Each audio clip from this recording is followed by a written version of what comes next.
بسم اللہ الرحمن الرحیم۔ ایک دفعہ سیدنا علی المرتضیٰ رضی اللہ تعالیٰ عنہ اور ان کے اہل خانہ شدید فاقہ میں مبتلا تھے۔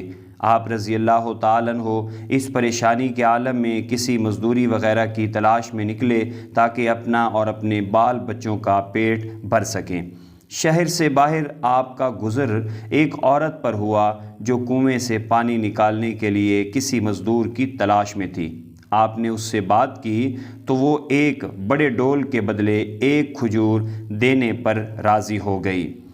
سیدنا علی المرتضیٰ رضی اللہ تعالیٰ عنہ نے اس کی ضرورت کے مطابق 20 ڈول کھینچ کر اس کے حوض میں پہنچا دیے اور اس سے 20 کھجوریں وصول کر کے اپنے گھر کو لوٹے۔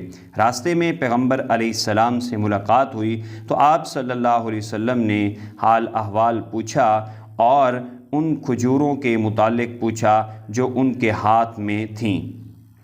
سیدنا علی المرتضیٰ رضی اللہ تعالیٰ عنہ نے ساری بات بتائی۔ آپ صلی اللہ علیہ وسلم نے جب ان کے ہاتھ دیکھے تو وہ انتہائی سرخ اور پھٹے ہوئے نظر آئے۔ آپ صلی اللہ علیہ وسلم کے پوچھنے پر حضرت علی رضی اللہ تعالیٰ عنہ نے عرض کیا کہ کنویں کی رسی سخت اور کھردری تھی، اس وجہ سے ہاتھوں کی یہ حالت ہو گئی۔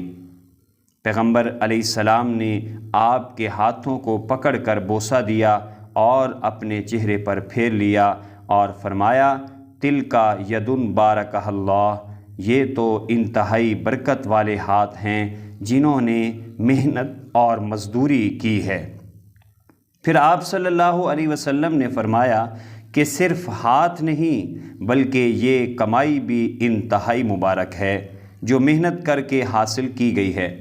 اور اس چیز کی مزید اہمیت ظاہر کرنے کے لیے آپ صلی اللہ علیہ وسلم نے فرمایا، یا علی اعطنی تمرۃ منہا اتداوی بہا، کہ اے علی ان کھجوروں میں سے مجھے بھی ایک کھجور دے دے تاکہ میں بھی اس مبارک کمائی سے فیض یاب ہو جاؤں۔ کیا خوب فرمایا نبی آخر الزماں صلی اللہ علیہ وسلم نے، الکاسب حبیب اللہ، محنت سے روزی کمانے والا اللہ کا دوست ہے۔